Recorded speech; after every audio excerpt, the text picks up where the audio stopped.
Welcome to episode 35 of the Camera Shake podcast, the podcast where we talk about anything and everything that's got anything to do with photography, making photos, videography, and so on and so forth.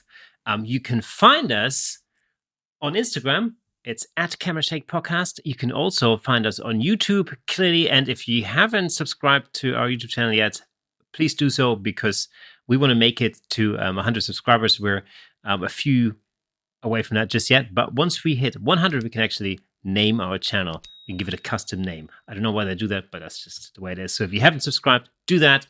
Alternatively, listen to the audio version on Apple Podcast and where else? Spotify, Amazon, and so on and so forth. So that being said, it's episode 35. It is. Yeah. Cool. How's things? Exhausted. Exhausted. Aren't I always? Right. Yeah. No, good. It's just busy. It's just it's been a busy couple of weeks, and we got a busy obviously Christmas coming up in due course. Yeah. So you'll be watching this episode on December the 24th, I believe, Christmas Eve, right? Mm-hmm. That would be this one, right? So so you'll be watching this on Christmas. We're pre-recording a whole bunch of episodes early in the month, mainly because we have some really awesome guests lined up. Yeah. Some of which you would have already seen by the time this episode goes live, and some of which you'll be seeing in the next couple of weeks after Christmas. So that will give us a little bit of a Christmas break. Yep. Really, and we would have talked to a whole bunch of really interesting people. Like it's early December really is the only time to get interviews in when they've got Christmas to have them as well, right? Well, that's it. Yeah, I mean that was one consideration. The other thing is, it feels a little bit weird talking about Christmas like this early on, but we're already set up. That's as Christmas is. My flat's got. Well, that's it. That's it. Well, we haven't done any decorating yet. There's no tree. No.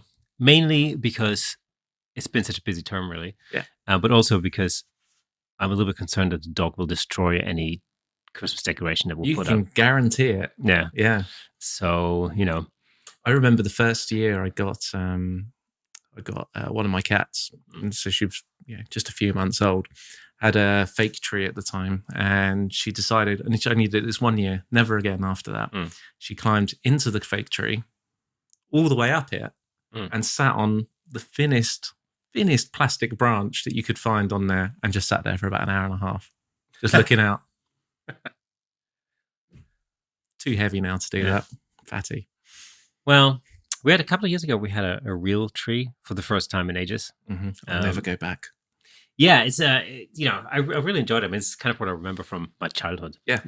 That's before plastic was invented. That's how long ago that was. But yeah, I really like real trees. It's been easier. It's just more convenient to have a plastic tree, I think. Yeah. You can put it in a loft. You don't have to go out and get a new tree and blah blah blah and all that. Mm-hmm. Make decisions. Is the tree too fat at the bottom, or is it too tall, or is it going to fit, or this and that and the other? It's decision time. Get the shears out, man, and trim it. I always cut the bottom of mine. The top often has to come off as well a little bit.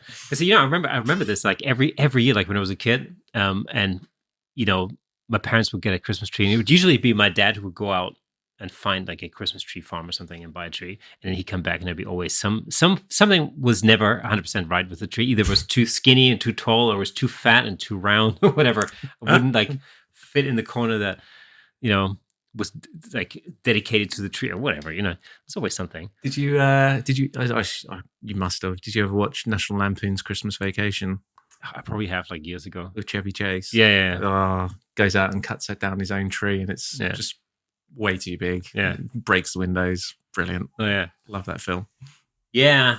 Oh, that's how our family Christmas seemed to, Mm-hmm. That's what that reminded me of. But yeah, so over the last few years, I mean, with the exception of last year, was it last year or the year before we had a real tree? Yeah. So plastic trees is where it's been at. But yeah, like I said, I mean, this year might be no tree. No tree. I'm going no tree. I can't be bothered. If I'm honest with you, this year's been so crap that there's part of me that says, oh, then I should really make an effort to try and make it feel a bit more, normal and whatnot. But I'm just writing it off, if I'm honest. Humbug. It's been, what's been really difficult is that it's been difficult to plan anything because it's like everything's moving. So like everything's changing all the time. One day you can do one thing and then you can't do. It's like, I don't know, one time you can meet people and you can't meet people, and then you can see family and you can't. And then this, it's just like, I think the one thing I can be fairly certain of is that like my mom is not going to be able to fly over from Germany. I can't see that happening. So, and who knows? I mean, who knows where we'll be by the time Christmas comes along? Yeah. So I think we've kind of resigned ourselves to it just being, a very small, like us kind of family Christmas, Yeah. So I don't know. So I think board games are going to be the order of the day. Yeah. But I tell you what's funny, actually, or what's difficult is really to find something to do that we can do with a puppy around, right? Like my wife had some really great ideas. Because a few years ago we had this massive puzzle. It was like a world map, puzzle. It was huge. It was like, I don't even know how many thousands of pieces. But it was nuts. It was like it took up the whole dining room table. And it took like a good few weeks to complete. And what was cool was like, sometimes we'd spend a few hours on it as a family. Sometimes it would be just me. Sometimes it's like you kind of walk past and you just, have a couple of minutes and you just go, oh yeah, that piece goes there. And so over the course of like, I don't know, 3 or 4 weeks, we completed the whole thing, right? Mm-hmm. And it was a fun thing. It was cool to just have it there and, over the holidays and just, kind of complete it at a slow pace. It was like a family activity. But this time, of course, with a, 6-month-old puppy, you can't leave anything lying around. Like all these pieces are going to get eaten. Yeah. So, puzzles out of the question. You'll have nothing in the Monopoly board left. Yeah, that's that is the problem. So we're gonna have to kind of figure something else out. I don't even know. I know that like I don't even know whether we're gonna have a turkey or anything. It's just Really. Well, because we're not usually we have a big family Christmas type of a thing, and it's worth investing in like into a big turkey. But this time it's just all different. So. Well, I've got I'm going over to my mum's, and my brother and his family are coming over as well. So we're going all the meats: gammon, turkey, beef. Nice. Boom. Sweet. Yours truly cooking it all. Nice. Cool. That'll be fun. Awesome. Well, let's say for those of you who are listening from further afield, this is sort of the traditional Christmas in the UK. It's basically turkey and gammon. Yeah.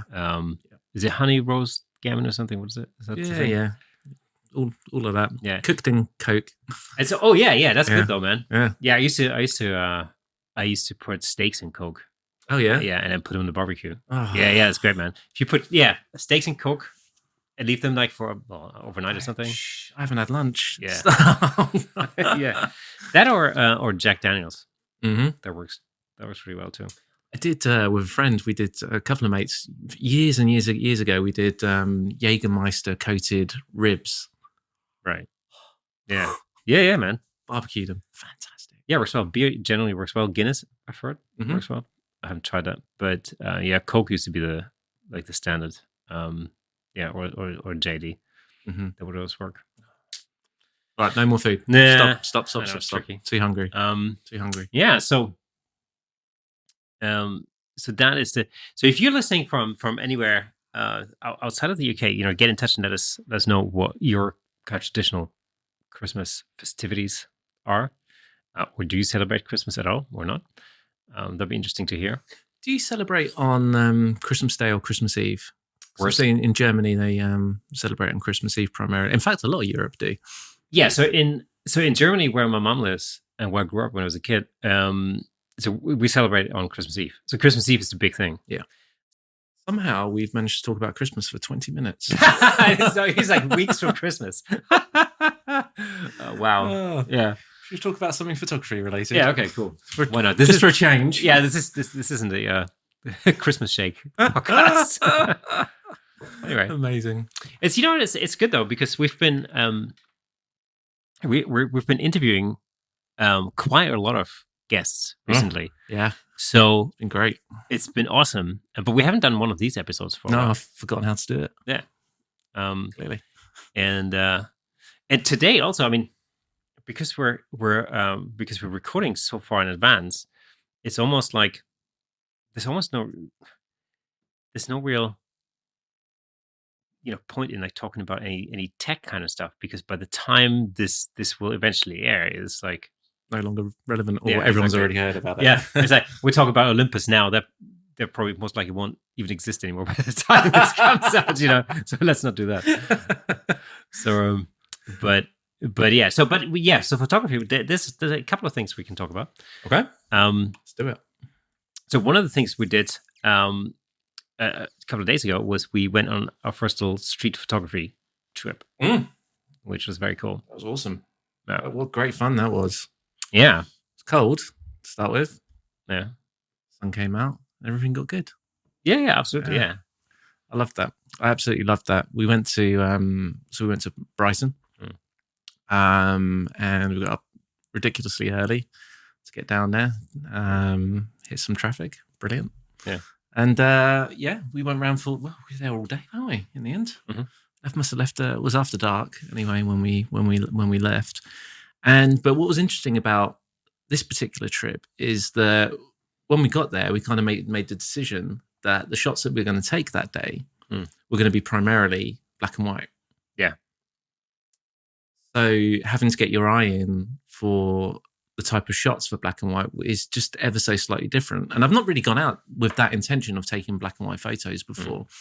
And you do have to think slightly differently about the shots you're taking. You do want a shot that's going to have a high degree of contrast in there within the shot before you then go and edit it in that potentially in that style anyway. And it's different. It is different. My issue I've always had with black and white is that it's almost been used by a lot of people to correct a bad color photo. Okay, that's one word. And I think that's why I've kind of shied away from it a little bit, is because I don't want to do that. But when you go out with the intention of taking a black and white photo, it's different. Feels different. Well, I tell you what I found interesting was that, well, first of all, going on a little trip, I think we've spent so much time working from home and, being sort of limited in what we can do and where we can go. And it was just, and, we've been working with the two of us, we've been working very hard on a completely unrelated project, which is for the music side that we do. We've had to, there's been a lot of editing of a Christmas project that's been going on. And it was just, I felt like we just had to take a day where we just kind of grabbed our cameras and just went out and did nothing but spend a day just taking photos, right? Get some air. Yeah. See some people. Yeah, around, exactly. Well, and just get outside, and it was cold because we were outside all day, really. But what really what I found interesting was that we had a game plan, for this. One was to say okay, we're going to limit ourselves, so we're not going to take 3 bodies and 20 lenses or something, but we actually literally just went and stripped the whole thing down. Like I had my Fuji, f100, and that was it. Like no interchangeable lenses, just one focal length. That was it. The thing was set to black and white, and it was all go. Yeah. And that was really, on one hand, it was as limiting as it could possibly be from a photographic point of view. But on the other side, of course, you're not dragging a lot of gear around. So it's actually freeing on the other, on the other side as well. Because, you don't feel like, you can literally be out all day and not feel like you've been dragged down or you're carrying this load on your back all the time. So, so that was interesting. But what I've noticed with when you focus on black and white photography is that you really start to hone in on the light, because you're losing all the color distraction, right? All that color information is gone. You're really just focusing on the lights and the darks. And what I did, on the advice of one of our guests, I'm not even sure whether you would have seen this or not, but I'm not going to give too much away at this point. I'm confused as where we are. But so what I did was I set I set the Fuji up to really give me extreme shadows and extreme highlights. So it was basically pushing. It was like pulling the dynamic range as far apart as possible. So the feedback that I would get on the JPEG was basically the darks would be extremely dark and the highlights would be extremely bright, sort of thing. And what that does is it starts making you look at where the light is, and so even before you take the picture, you just you sense where the light is or where it's going to be, and you're looking for these pockets of light everywhere. And that's what I found really interesting. So it's really, really different from just taking a camera and walking around and shooting a scene or something like that.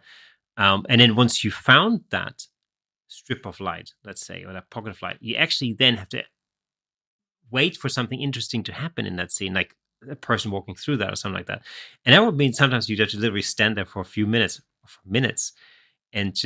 and wait for that to actually happen. And it's it's a completely different process. Yeah. And it was super enjoyable actually doing that. Yeah, it was. And also, yeah, it was just fun actually, just to kind of go out with a camera and just spend the day doing that. Yeah. Because I think the main difference for me personally is that normally when I shoot something, I'm controlling everything. I'm controlling the light, and I'm in a setup where I have control over all of that. But literally having to scan the environment for opportunities was, that was very different. It really does train your eye. That's what I found. Yeah. I think by the end of the day, I found that, I found that like I'd learned a lot, already, in like how to find these opportunities. Mm. And also the other thing, of course, that happened was that throughout the day, it was getting, it started out with like really bright sunshine. And so we got these hard shadows basically. And then throughout the day, it overcast a little bit. And then all of a sudden everything was soft. So the light towards the end of the day was very different from the light before noon or something.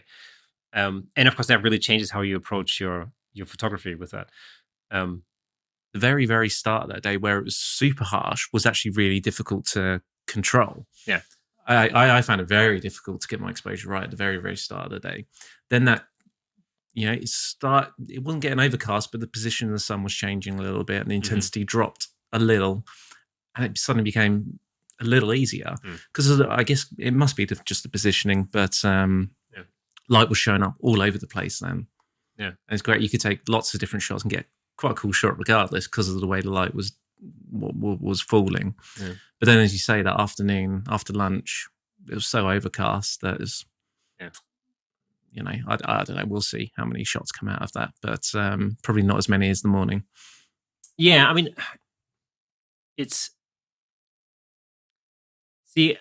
I found that with that extreme shadow, or extreme sunlight in the mornings, you literally had to wait. Like I said earlier, you had to wait for something to happen in that pocket of light. Yep. You had to wait for somebody to cross, or something to go on in there. Because otherwise, it's relatively it's a boring picture of like a building or something. Yeah.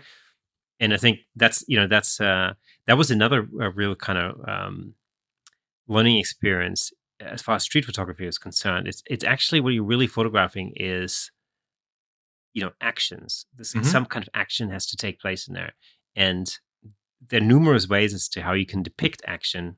You could do anything from panning shots to just waiting for a subject or whatever. You could even follow a subject around if that wasn't weird, but but you get that kind of, you develop that over time. You develop that sense of what is about to happen. Like you see somebody kind of almost like getting ready to cross the road, and you see this pocket of light in the middle of the street, and you kind of go, okay, I'm going to position myself here. I can almost tell that this person is going to cross over there, and I'm going to be ready. I'm just going to be waiting for that to happen. So you kind of, you develop that sort of foresight, if you know what I mean, a little bit. And then that moment where they don't quite do what you wanted them to do, and you go, "Oh, you absolutely." Yeah, exactly. Then you just, you sit around and you wait. But I think this is the thing. It just turns into this waiting game, and so you kind of have to have that, maybe develop that little bit of patience, for that shot to happen.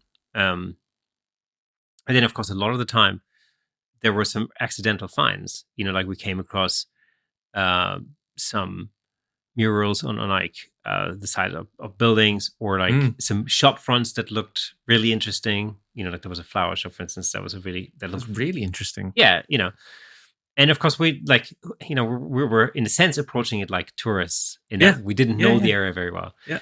But I think where it becomes super interesting is when when you get to know an area, and you get to know, I think once you get to know an area so well that you can say like, okay, well, in this street at this time of day with this kind of weather, the sun is going to peek through these buildings, and it's going to, and so when to be in what space, do you know what I mean? To take these shots. That's really when it gets interesting. And of course, under normal circumstances, London would be a perfect place for that. I mean, the reason why we decided to go to the coast rather than London was because I don't know. I don't think we felt particularly safe going to London because things are happening. So who knows? Yeah. But it just seemed like a safer bet. Plus, actually, going to the coast was nice. Seeing the seaside was cool. Makes you feel good, doesn't it? Yeah, and also, of course, I mean, I realized that I hadn't seen a beach in like over a year. Oh, it makes me sad. Yeah, it's living on an island. Yeah, it's ridiculous. But but yeah, with like the whole like COVID and everything, 2020, not a chance. That's good. So, have you managed to look back at look for any shots that you took? Any standouts? Well, there's a couple that I think will be cool. I haven't had a chance to edit everything. But so what I did was on the Fuji, I shot RAW and JPEG, and so Fuji has some really cool kind of color profiles, and what happens is it bakes that color profile into the JPEG, but then it records the RAW in color. I mean, in my case, I used a black and white kind of preset that I created, and but it's still the RAW will still be recorded in full color and whatever, and then you can go back afterwards and decide what you want to do with that. And so, I mean, there may be some shots that I may go back to and I kind of think, oh, man, that might actually work in color or not. But actually, all the JPEGs are black and white.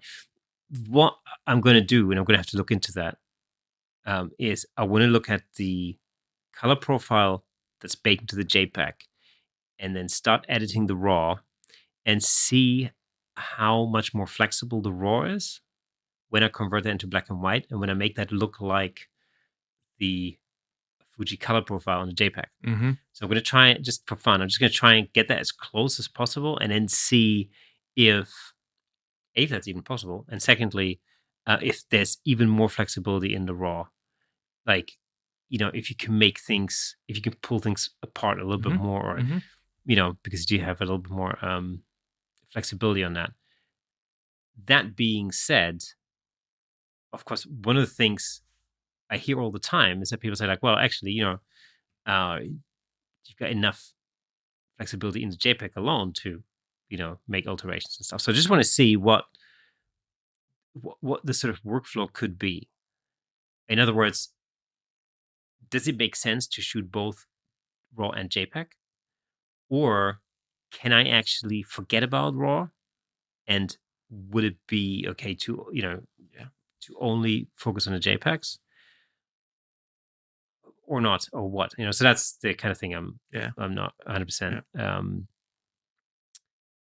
convinced about. And this is really also something I think that's very specific to the camera that you're using, because you were using your Nikon for the most part, maybe totally different on that. Who knows? Yeah. And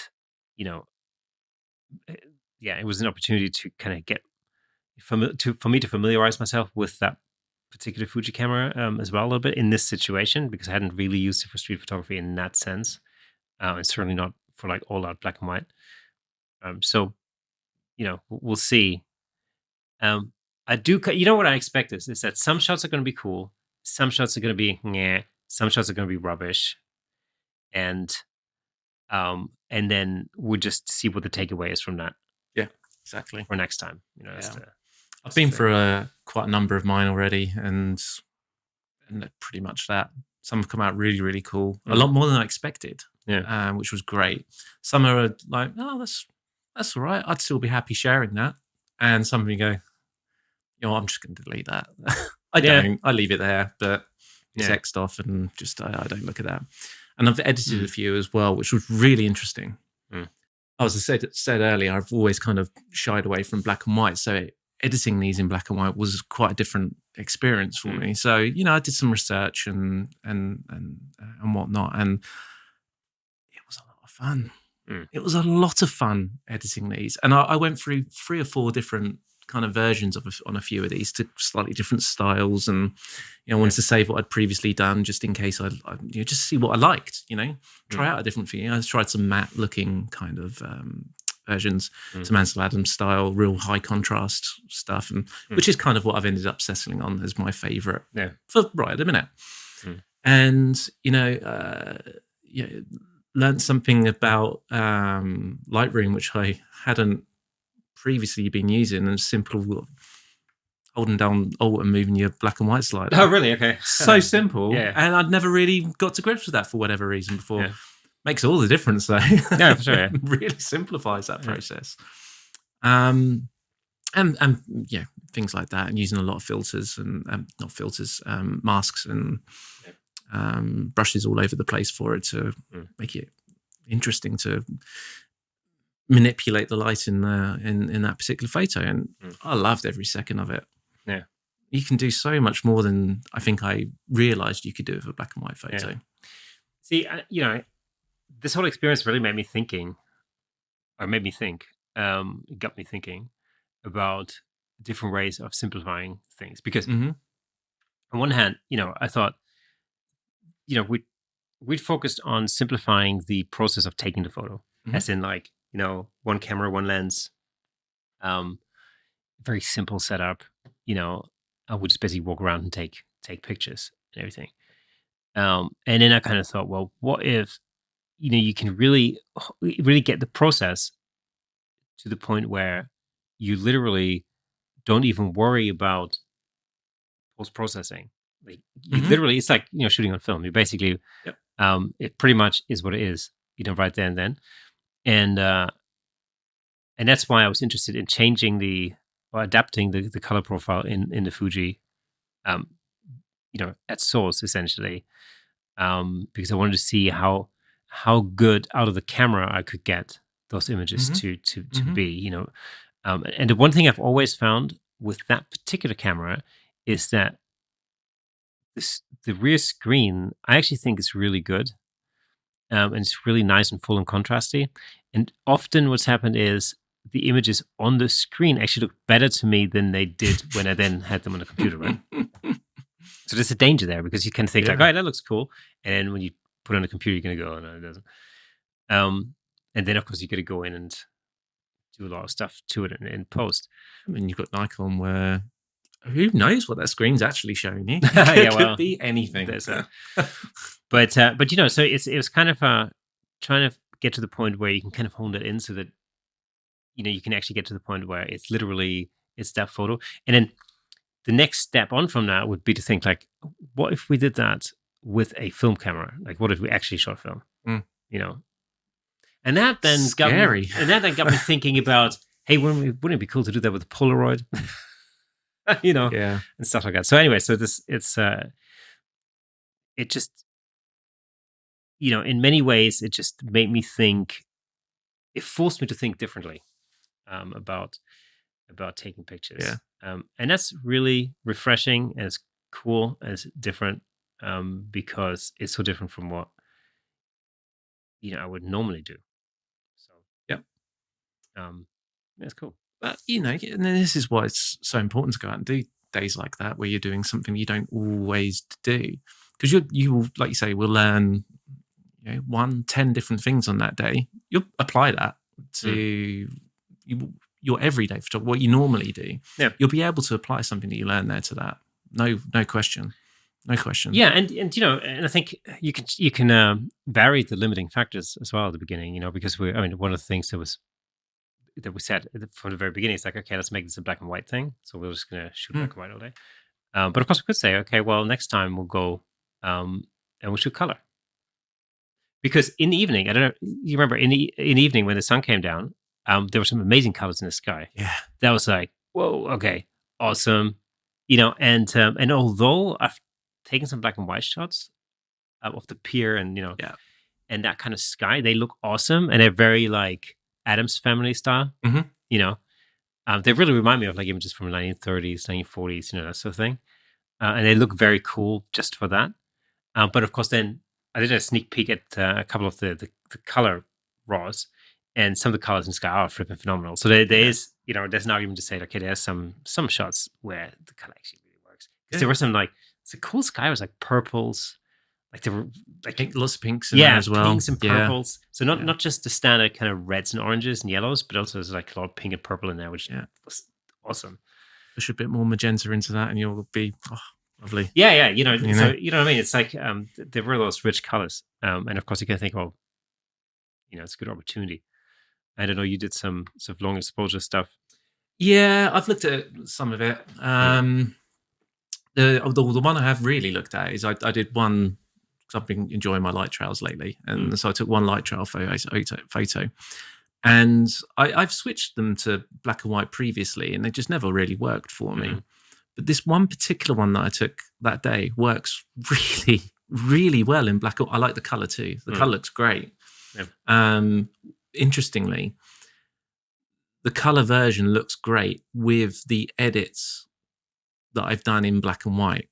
So literally using exactly the same, highlights and shadows and whatever else I've done, color changes, everything else that I might have done to help the black and white photo. That really works on the color. When you just switch the color as it is, it looks fantastic. The colors are amazing in it. But I can't believe it worked in black and white. I really can't. So yeah, that's a keeper right there. I won't do another light trail picture for another 5 years and it work in black and white properly. But So I tell you what we'll do then is because we're talking about these photos that nobody's actually able to see at the moment. And to be honest, I mean, I don't even know how. It probably will by the time this airs. Well, yeah. Okay, so what we'll do then is, why don't we do this? So this will air on the 24th, Christmas Eve, right? Yeah. So this is our Christmas. We're not very Christmassy. Well, we're a little bit Christmassy today. Not just Christmassy. Star Wars. No, let's not talk about Christmas again. No. So, what we'll do then is since we're on Instagram, right? Yeah. If you're looking for us on Instagram, go to @Camera Podcast. That's it. And give us a follow on Instagram if you are so inclined. But what we'll do is from Christmas Eve, we're going to be posting a picture a day, or maybe a couple of pictures a day, on Instagram. Maybe we take what we consider to be our top 5 photos of that day, exactly. And we'll put them up on there. Yeah, cool. So you can follow our Brighton adventure on Instagram starting from the 24th. I suppose that'd be cool. And then obviously we've already recorded an interview for the week after that, so that should be interesting. I'm not going to give away who that was, but that should be really cool. If you're into wildlife photography, that will be a treat. That's what I'm saying. So that could be a cool thing to do. Done. Consider it done. Yeah. So obviously, I mean, if you're listening to the audio version of this, you'd never be able to see any pictures anyway. But if you are, you need to get yourself over to Instagram. Follow us on there. Cool. And of course, YouTube. Same sort of deal. Just hit subscribe. YouTube.com/ or whatever it is at the minute. Well, exactly. But that's the thing. That's the whole point. I mean, this is the weird thing about YouTube is that you have to have 100 subscribers until YouTube allows you to name your channel, give your channel a custom name.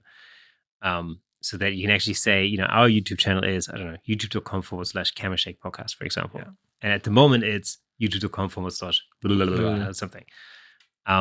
We're at time of shooting, we're in our low 80s, I think we are at the minute, give or take. Something like that. Something like that. So please. So in the grand scheme of things, we're not too far off, but a few more subscriptions. It costs nothing, obviously, but it will make you feel good. It will, absolutely. So, and likewise, see, here's the other funny thing that we discovered, and this all has to do with Apple Podcasts, right? So if you are listening to this on Apple Podcast, take note. So it's actually relatively tricky to pop up in Apple search, like when you're on Apple Podcast and you're searching for like photography, let's say. I think tricky is an understatement. Yeah, it seems to be really, really, really tricky. And one of the things that will like make it easier for a podcast to be discovered seems to be the star rating and the review section. So if you are listening to this podcast on Apple Podcasts, if you go to the show and then just scroll all the way down, and at the bottom you can give it a star rating and you can leave a little review. And I think the review thing is the one that kind of triggers the search the most or something. So just drop us a few lines and let us know how you're finding the podcast. And obviously it'd be nice if you enjoyed it. That'd be cool. Well, why would you be listening? Well, I mean, we're now so far into this episode. If you're still listening to this, then I'm almost convinced you must enjoy it. But yeah, leave us a review. That'd be fantastic.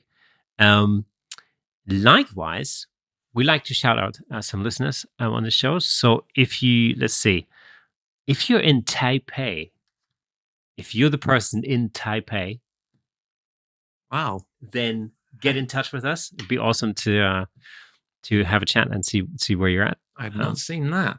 Wow. Yes, we have a listener in Taipei. Hello. Yeah, just get in touch. Send us a message. You can message us on Facebook, facebook.com/Camera Shake Podcast.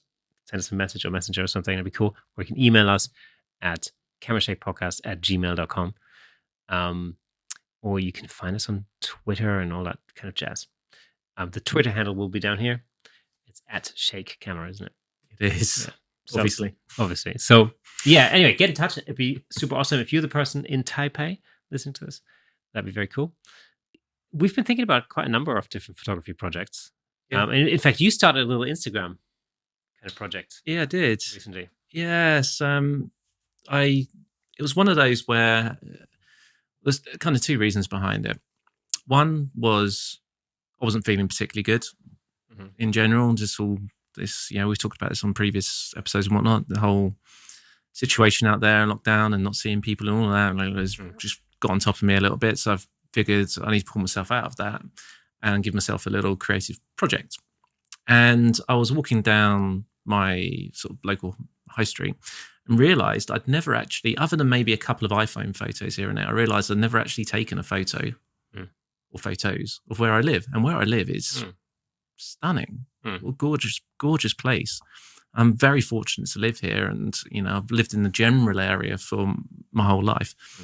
So why not go out every day for half an hour, an hour, whatever it takes, and just take a photo of something that resonates with me on that day. Cool. And that's what I've been doing.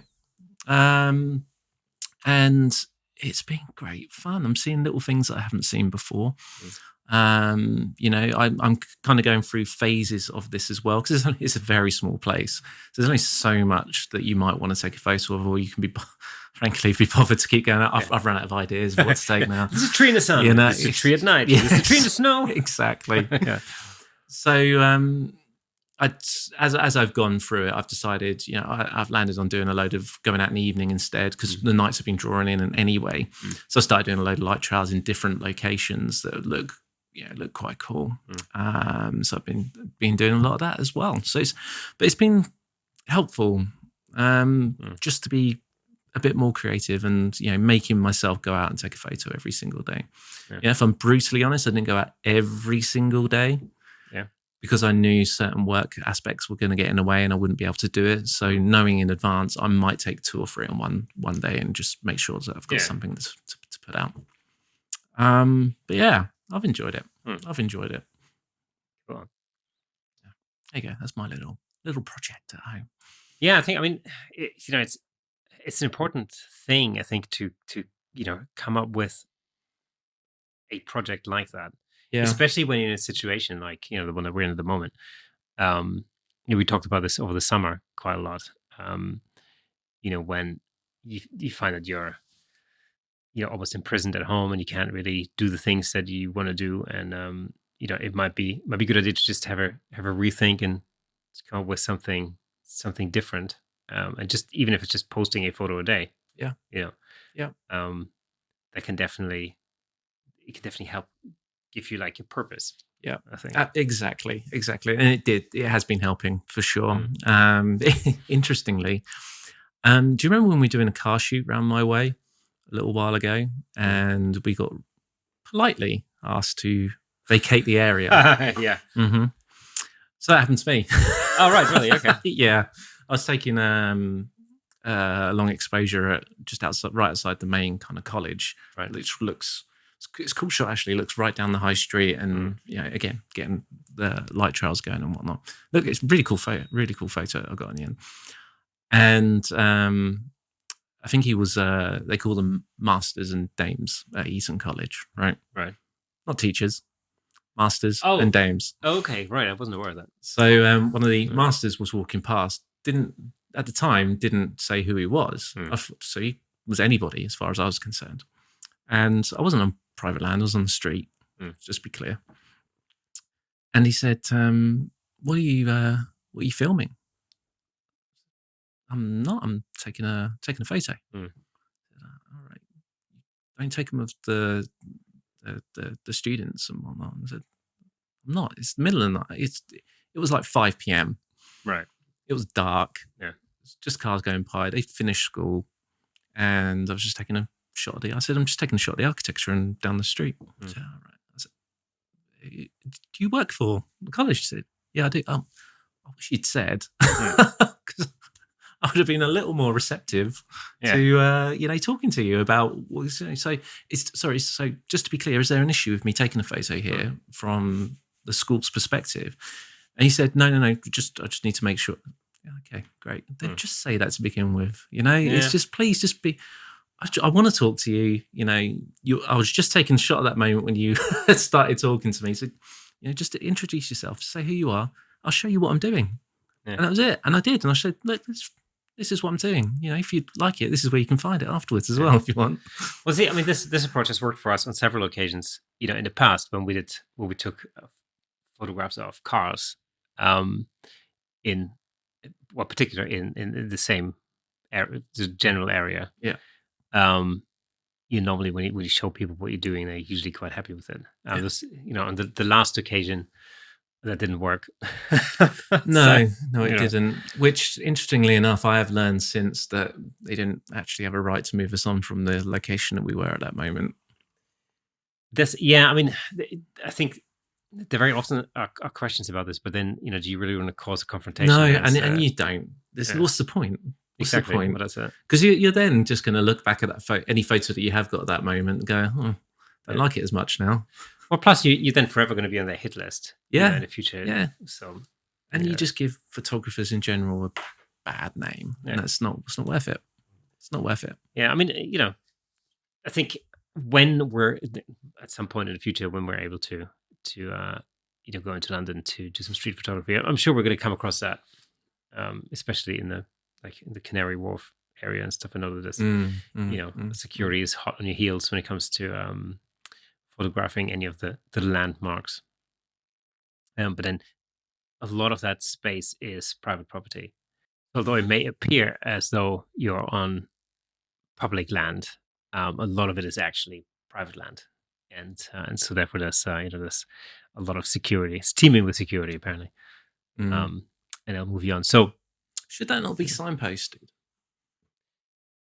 I guess I don't know. I mean, I'm guessing they're probably signs. So they may be very small. If it is private land, but the public are allowed to walk through, walk on, whatever it might be, a bit like farmers have to allow public pathways and things like that through certain areas because they have such large areas and whatnot. Why do they have an issue with someone taking a photo of a building? So, I mean, obviously, I'm not a lawyer, but the way I understand it is that as far as private land is concerned, they can actually, the landowner can determine what the privacy laws are on their land. So, if the rule is, or the decree is that photography is not allowed, then that is perfectly within the rights of the landowner. So therefore, security are within their rights to move you on. what they cannot do is confiscate your gear, take your SD card or something like that, or confiscate your camera or anything like that. They're not allowed to do that. You also don't have to delete the images if you don't want to, but they can ask you to move on. This using tripods is a slightly somewhat different issue because very often on public highways, for instance, you're not really allowed to create an obstruction, Right. and so tripods are very often deemed as an obstruction. So therefore, even if you're on public land, you may find that some police officers or whatever may ask you to move on. And I think that's an additional issue with buildings being under copyright law or whatever. So there are issues with taking photos of certain buildings or whatnot. I think. But at the same time, a tourist would just take a photo on their phone, right? In many respects, it's not the same unless you are obviously planning on selling, licensing that photo out. And I think that's often where the basic conflict arises is the intention. And so, what you often find is, you see tourists walking around Canary Wharf all the time, taking pictures. There's plenty of tourists there. And nobody would, I don't think security would move tourists on taking a picture. But if you rock up with your massively huge, black, professional-looking camera and a big old lens and a tripod, and you set up, and you're there for like half an hour or an hour trying to get a shot and whatever, then it will start to look like you're not just a tourist, and you may actually be there for profitable business interest, if you know what I mean. At which point then security will have something to say about that. So that's really, I think, it's when the impression is created that you may be there for more than just a touristy photo, and you may end up wanting to profit from that photo, maybe sell it. It's a question for you then. So let's just use Canary Wharf as an example. You're on that land, didn't know it was private land as such, which I don't think many people would necessarily know. And you went to take a shot, and you took a great shot, and no one moved you on at the time. Okay, because they didn't know you were there. The particular security in that specific area didn't care, or whatever it might be. But no one moved you on or asked you to not take that photo. And you then go and sell that photo. You license it out because it was a great photo. Where do you think you stand then as a photographer with that photo? Are you then, if the owners of Canary Wharf saw that, would they have a right to pull that photo, so to speak? Yeah, so basically, again, this is how I understand it. I'm not a lawyer, and maybe it might be interesting to actually talk to somebody on the show. Damn right, yeah. Who can really clear this up. But the way I understand it is essentially that just like you need a model release when you shoot a particular person, and you then wanted to, let's say, for instance, I don't know, let's say you shot images for an advertising campaign or whatever, and you shoot a person, you would want to get a model release from that person. So you also need, with certain buildings, you will need to get a release form for that building, like a building release form if you want, because that particular building might be protected under copyright law or something. Like, I don't know, I think what with the Gherkin or something like that might be one of those, who knows, or the Shard or something. All of these bizarre buildings that have bizarre names in London, I don't know why. What is it? The Gherkin, the walkie-talkie, and what's the other thing again? The Shard, the Gherkin, the walkie-talkie. Canary Wharf's just called Canary Wharf, right? The tower thing, yeah. So yes, you might have to get a release for the building, but again, this might actually be an interesting topic to pick up on. I think it would, because I'm sure there's loads of photos out there. So is the answer that every time you take a photo and there's a building in it, you should go and knock on that person's door or that company's door? No, I think they're just very specific buildings. That's my understanding of it. But again, I'm not really familiar enough with that side of street photography or whatever, that I would know all the ins and outs. But this is my understanding. And so, again, might be interesting to talk to somebody in more detail. Definitely. About that. I'd love that. But yeah, so there's certain protections in place. And of course, also the other thing that needs to be said is that these kind of privacy laws are different from country to country. Right. So whilst In the UK, you can pretty much shoot anything or anybody as long as you're on public land. In terms of people, that is. So if you're stood on a public highway or like it's just a public road, and you can, in theory, you can photograph anybody who's on that piece of land, because there's no. If you're out in public, the idea is that if you're out in public, you don't really have, an expectation of privacy when you're out in public. It's different when you're in your own house, in your own garden or something. You have an expectation of privacy there. But if you're out on a public highway, like walking in a public street, in a shopping street or whatever, and there's somebody with a camera to take a picture of you, you really don't have a legal leg to stand on. I mean, you can imagine, like, for instance, if you wanted to go, let's say you wanted to go to a skate park and take some really cool skateboard shots of, like, some of these kids are really incredibly skilled, right? And doing all sorts of different maneuvers and tricks or whatever on the skateboards. It'd be cool to photograph, no doubt. But I think, rather than just rocking up and like taking your 70 to 200 out and like, start gunning and like random people, it might be a much better idea to actually approach people and talk to them. Basically say, yo guys, listen, here's my card, blah, blah, blah, would you be up for like, helping me up with like creating some photographs? And I'm pretty sure, some there might be some people would say like, yeah, that's cool. Let's go. Let's do that. Awesome. And all that kind of stuff. So, I think I can see how that's, how that could be a bit of a minefield. It'd be super interesting to talk to, maybe we'll have a guest on the show who's like a renowned street photographer. Yeah. And talk to them about those issues. That'd be really cool. And likewise, it'd be cool to get somebody on maybe from the AOP or something. We can talk about the legal aspects of it. We could do that. Stay tuned. Stay tuned for that. All of that's to come in 2021. Yeah. The way things are going, we might have to start going back to basics and like podcast from home again. Yep. That'd be like back to basics, episode 2. Yeah. Didn't we only recently had an episode. Yeah, I know. Called back to basics. Oh man. Oh no, I don't want to do that again, please. Yeah. Oh, but who knows?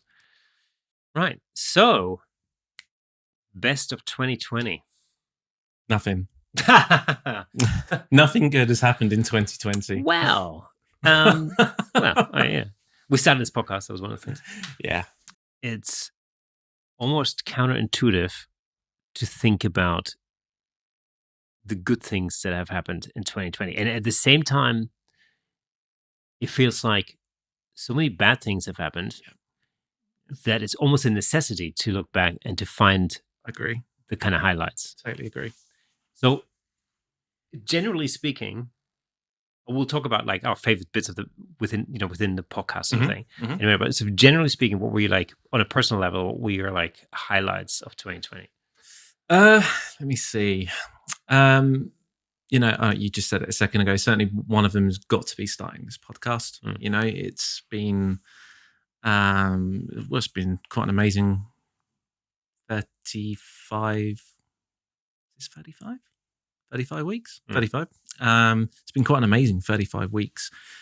From doing this pretty much just you and I for a few weeks and over Zoom, to then being able to do it in person, to getting guests on, to the point where this is the first one we've done just us for several weeks now, and for the next few weeks, based on the release date anyway. And that's just incredible. The guests that we've spoken to. We had Adam Lerner on, for God's sake, the other week. That's just stunning. Would you have thought back in March, February, that we'd be doing a podcast throughout the rest of the year? Yeah, not a chance. And we'd be chatting with someone like Adam Lerner. Well, not a chance. Not in a million years. Like, I mean, to be honest, although we've said this many times on the show, but like, although we've been bouncing the idea around of starting a podcast, like even in 2019, originally, it's, I think it was one of these things where you always think like, okay, well, this might be a cool idea. But it's one of these things where you never really think that's the right moment to actually start it. And so, yeah, I mean, and from when we first started, I remember like just trying to work out how we would actually do it remotely, Yeah. and Yeah. from things like, well, how would we film ourselves to how we deal with the audio, how we just get the files to each other. I think originally we kind of thought like, oh, well, if I drive over and I just, we do dead drop with the SD card or something like that, and I ring you to come outside and you pick up the, from there to like, yeah, okay, transferring files, whatever. So, initially there was a lot of like stuff that we had to kind of, first of all, work out how to do, and also like from never having hosted a podcast to like, how do you actually do this? Like, where do those episodes live? Yeah. Like, how does hosting work? And all of that kind of jazz. How do you get podcasts to be on Apple Podcasts? Like, how does that even work? And it turns out it's all really quite straightforward. Oh yeah, totally. But if you don't know how to do it, you kind of think like, it must be really difficult, and turns out it isn't. So overcoming all of these hurdles, these sort of technical hurdles, then you get to think about, well, okay, so what are we actually going to talk about? How are we going to do this? Is it going to be scripted, or like Yeah. And of course, then finding our natural rhythm was another thing. Yeah.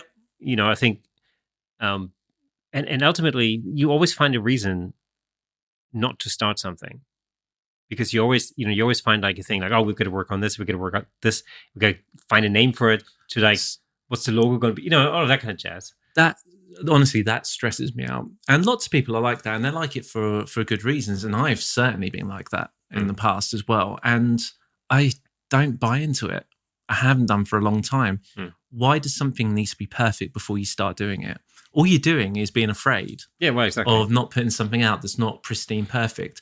Your pristine perfect is not everybody else's pristine perfect.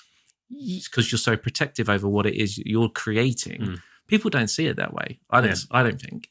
And when you watch someone else's, all right, we might be slightly different watching someone else's podcast because we now do it, that we can see certain things that other people do. Sure. But in general, no, something doesn't have to be perfect for you to start it. Stop being scared. Exactly. Stop being afraid. There's nothing to be afraid about. Just start and develop it over time. Yeah, that was exactly our thought process at the very beginning, where we just went, screw it, we're going to do it, and we're going to like, Monday. What are you doing Monday afternoon? 4:00, we're going to start recording. That's it. So basically, just said that, and then from then on, and then of course, finding the title for the first episode was really easy, actually, because it literally was, we just turned around and went like, you know what, done is better than perfect. Let's just get it done. Yeah. And so the first episode then turned into, the title of the first episode turned into Done is Better Than Perfect, which is really, it's really been the motto for this whole podcast all the way through. Yeah. Is that we just want to just get stuff done, and we work on it perfect afterwards, And so we've always done this thing where we figured there's an issue with this, or we weren't happy with that, like, I don't know, the audio quality, or we had like problems with too much of one voice coming through the mic or whatever. And then, we kind of work on that and trying to fix that. And we try something, and then it either worked or it didn't. And then we changed it again until we just sort of honed it to where it is now. And there were just the stupidest things that you couldn't have foreseen. Like the fact, like from where I was recording, in my house, in my little extension, there's a skylight in the roof. Oh, yes. And just like, that frustrated me. Yeah, the stupid thing that you would have clouds going past, and mind you, this was like spring, right? Yeah. You would have so much sunlight coming through the skylight, and then the clouds would go past, and it would cut out some of the light. And so you look back at the video, and one time I'd be lit perfectly, and then the next time it'd be too dark, and it would just go all over the place, throughout like the hour that the podcast was long, And so you constantly have to adjust that. Simple things you really didn't think about, before that, like, originally. And then of course, it got to the point where there was a lot of setup to do every time. And then of course you start thinking of, in terms of like, okay, how can I make this more efficient? Yeah. So that I don't spend an hour setting up, and so you kind of really just hone it. You just dial it in over time. Absolutely. And this is probably our fourth different in-person setup from a camera stroke, or primarily from a lighting perspective than anything else. And it's our simplest one. Yeah, and this is the other thing, of course. Although you would have seen us do many episodes by now on this set. Every time it's just a little bit different because we're always experimenting with different light modifiers, different lighting positions, having different numbers of lights on, and all that kind of jazz. And we're always trying to make the process easier and simplify the whole thing, and getting a better result. Yep. That's the thing. So that in itself has been a really interesting process. But then, of course, you throw into the equation the fact that we got other people on the show and ended up talking to other people.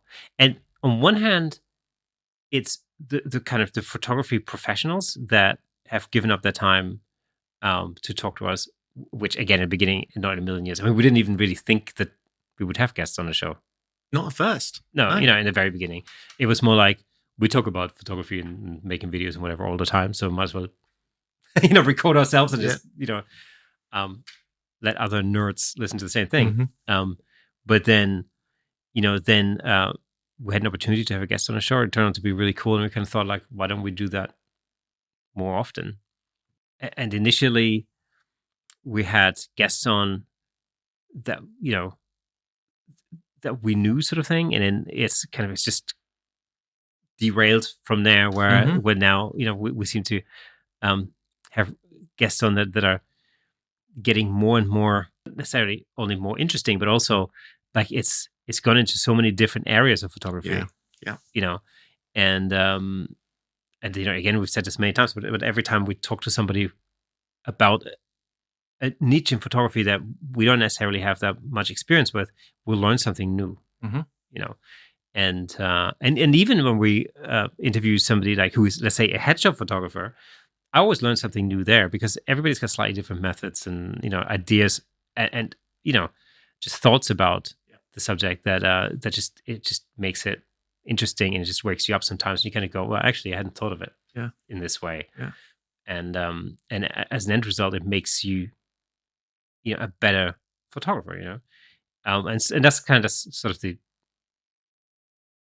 the outcome. Certainly. And so whether it's whether it makes you technically a better photographer, or whether it just gives you a new mindset sometimes. I think that's a lot of it as well, isn't it? It is that mindset, and not even overcomplicating things, and you can think about certain things in one particular way for so long that you forget that there are other ways of thinking about that and going about it. And for example, you may have used a 3 or 4 light setup on a headshot in normal circumstances, but I know recently you've done a number of single light headshots, haven't you? Awesome. They look great. Yeah, I mean that's simplification is is at the bottom of that. I'm a big fan of that right at the moment. Yeah, and of course that's so that's one thing. But the other thing is it's just really just there's been so many occasions where we were talking to one of our guests, and it was just like I had this like light bulb moment, right? Like a good example would be when we were talking to David Williams, which I'm not really quite sure whether that episode's already aired or not. I think it has, probably by now. Yeah, it should have. But so talking to a travel photographer, and in 2020, and legitimately wondering, like, what do you do as a travel photographer? You can't travel, which is I guess, a valid thought, right? But then to think, actually, really what you are doing as a travel photographer is you're creating imagery that would make other people want to travel there. So when you take a step back and you think, well, that's actually what you're doing as a travel photographer, that basically means that you as a photographer don't necessarily have to travel if you can find a scene that you can photograph in a way that makes other people want to go there. That might be a field behind your house. Yeah. Yeah. And that was like one of these light bulb moments where I'd never actually thought about that. It's like, yeah, it makes perfect sense. And there were like many moments like that. And I can go into just I can find it in just about every single episode where we had a guest on, and I can find something in there that just made me think. Um, you know, and this has changed my kind of attitude Yeah. to photography, Yeah. or even just sparked my interest in a particular type of photography that I really hadn't thought about. Mm-hmm. Or there were moments where we would listen to somebody's story, and although we were like, especially in the summer, we were like in the midst of the full on like lockdown, and who knows, we might be heading there again, but we're like really in the midst of it, and everything seemed a bit like depressing and daunting or whatever. And you listen to somebody's story, who's overcome something incredible in their life, and it puts everything that you're going through into perspective. And actually, you walk away, thinking, you know what, it's time to be grateful for things that we have, whether it's health or whatever. And because there's always somebody else who potentially has to overcome problems that are much worse than your own. So stop whining, and actually be grateful for the stuff that you have. And at the same time, I think then, over time, what that did was to full on realize that actually, we're in 2020 has been such a tough year for so many people that who are much worse off than we are, and who are in a much worse place or in a much worse position. And actually, maybe we can use this whole podcast thing to create some content that might actually help somebody else. So, and then that then led to some of my favorite episodes, I think, were the ones where we were talking to people about, the lockdown 2. I can't remember what it was called. Do you remember when we had 2.0? Yeah, lockdown 2.0. Yeah. Episode where we had where we talked to a number of our previous guests, and people were giving advice on how to deal with yet another lockdown, and from a business perspective, but also purely from a personal perspective. In terms of mental health and everything else. And I kind of thought, that's really, for me, that was really those were like golden moments where like everybody pulled together, and everybody we got in touch with, it's just like, oh, this is our idea, we want to do an episode like this because this might actually help some people who are struggling. It was just amazing to see how everybody was immediately on board. And all of those guys were super busy at that week as well, and they made the time to meet with us and to just answer a few questions about it all. And everything every one of them said resonated with me. For sure. That whether I already knew it or not, as that was a good thing to do, it was nice to have it reinforced that those are the things that I should be doing and weren't. And so I moved ahead and I just made those kind of small little changes in my own life. Yeah, plus, realizing that, of course, even the people that we spoke to were going through the same stuff. Yeah. Because they were all themselves affected by this. But, it's, I think, when you deal with something like a pandemic and the impact that it has on your business and, your mental health, and you find your own coping mechanisms and coping strategies, it's then when you can then share that with other people, that would potentially really have an impact, because it might just spark that something in somebody else who's out there really struggling, and so from that, we've come up with some ideas about a project that hopefully we'll get to do early next year at some point, where we can actually create some stuff that would actually help artists. Give a bit back. Yeah. So all of these things are these are like the really like the golden moments that have come out of just doing this podcast. Having said that, again, if you've actually listened to this episode until now, then definitely get in touch and let us know if there's anything in particular you want us to cover on this podcast. If there's anybody in particular you want us to talk to, or if you want to know anything specific about, I don't know, cameras or a particular, I don't know, technique or something like that you want us to talk about, then let us know. Always happy for suggestions. But yeah, you can get in touch either via Instagram. You can send us a direct message there, or send us a message on Facebook, or we're on Twitter. Send us a message. Send us a tweet. We haven't actually gotten any tweets yet. No. So No. one of these things. Or what else? Oh, email. Yeah, you can use that thing. Email. Do you remember that? Do you remember email? No. So that's camerashakepodcast@gmail.com. But yeah, get in touch. Let us know. In fact, get in touch no matter where you are. It doesn't matter where you are. Get in touch and let us know where you listen to this podcast from. That would be super awesome. I tell you what, especially on our little world map that we can see in the analytics, you can see like yellow dots, and you can see kind of roughly where people are. But the UK, it's just one big blob. Yeah. So it's extremely difficult to tell where people actually are in the UK. So if you're listening, if you're in the UK and you listen to us, then yeah, drop us a quick line and let us know where you are. It'd be super awesome. Mm-hmm. And also let us know what life is like where you are. Are you in a kind of a lockdown type of a thing? How's the whole thing, the whole COVID thing affecting you? And does it have an impact on your photography? Or do you live in an area where actually nothing's happening? So, that'd be awesome to know too. So get in touch, let us know. It'd be wicked to talk to you.